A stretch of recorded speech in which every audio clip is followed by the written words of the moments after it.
We live in a time where trust has collapsed between the American people and very nearly every institution you can think to imagine.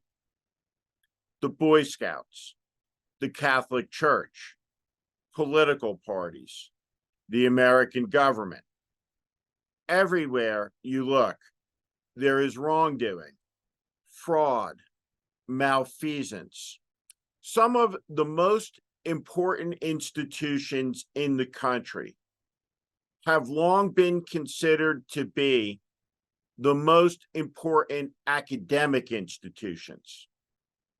Harvard, Yale, Stanford, the University of Pennsylvania, Duke University, the University of Chicago, the Massachusetts Institute of Technology, the California Institute of Technology, University of California at Berkeley.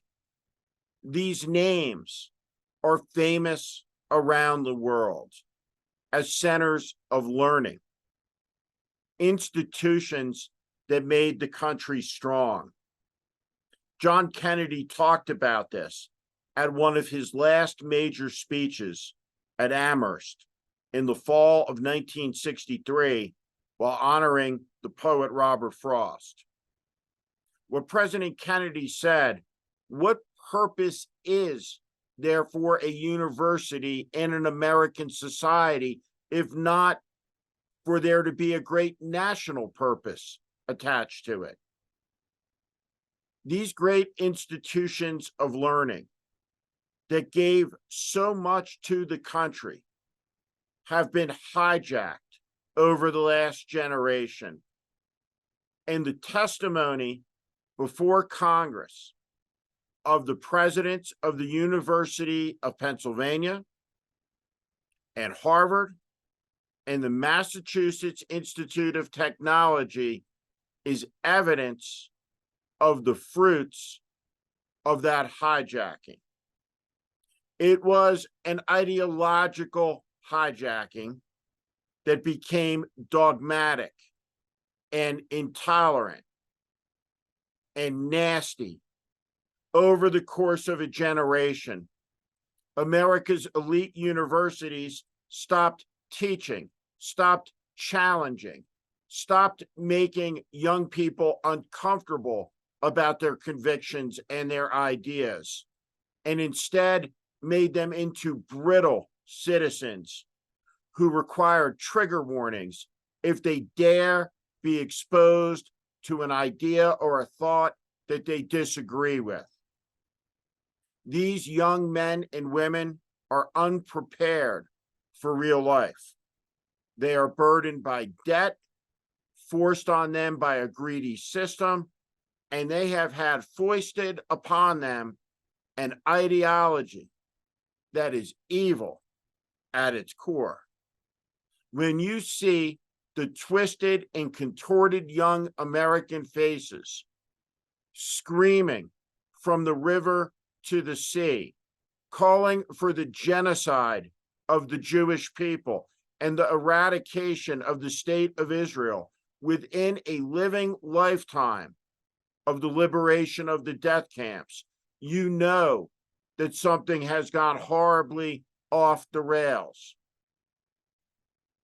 What has happened is our citizens, who are the most vulnerable, our young men and women, have been programmed by ideologists in a rigid dogmatism that holds that the call for the destruction of the Jews is not violative of campus policy, at a place where wearing the wrong t-shirt is grounds for expulsion, a brittle land where all are safe except the Jew.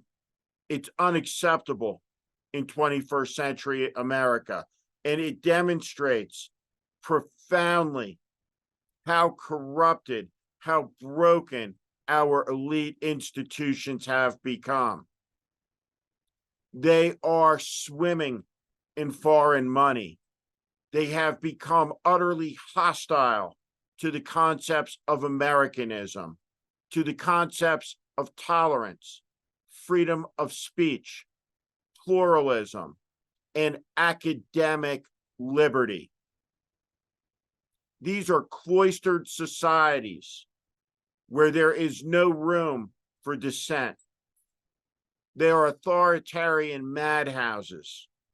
And when they were shown to be such in front of the American people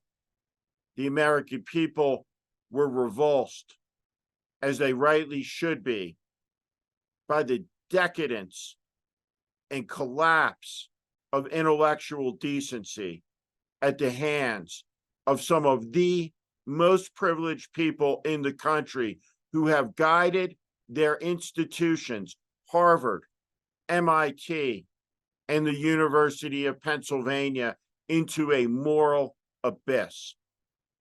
It isn't just a tragedy for those institutions, but the whole of the country, because the strength of the country were our elite universities, who produced our great scientists and leaders and thinkers and humanitarians. Now they produce fraudsters and egotists and extremists who want to see the Jewish people exterminated, who want to see Israel obliterated, and who cheer from the comfort of campuses where their educations cost $100,000 a year, the rape of Jewish women, the mutilation of Jewish children, and the shooting of both in their genitals. Let us understand the full weight and dimensions of the sickness, of the disease that has been set loose into American culture and society by the elite universities. What it has wrought is chaos and distrust, extremism. And in the United States, the answer to far left radical extremists is an insurgent, incipient fascist movement that stands at the edge of gaining power, promising order in the name of patriotism, promising control in the name of Trump. It's important to understand that Donald Trump has no greater friend in his conspiracy to take power than the young person chanting "from the river to the sea," or the San Francisco prosecutor who refuses to follow the law and to prosecute criminals, or any one of a number of other far left progressives who don't understand that it is intolerable, it is immoral, and it is deeply wrong to cloak yourself in the colors of terror and support Hamas in the name of their murderous barbarism on October 7th. These universities were once worthy of all of our deepest admiration. They were respected, but today they have earned the contempt and the disdain of the American people, and no people within them more so than their fetid, rancid, immoral leaders, steeped in their anti-Semitism. What a disgrace. Thank you for watching. Make sure you subscribe to our channel so you never miss a video. Also, for more content just like this, please consider joining our Warning Premium community. You can find out more in the description below.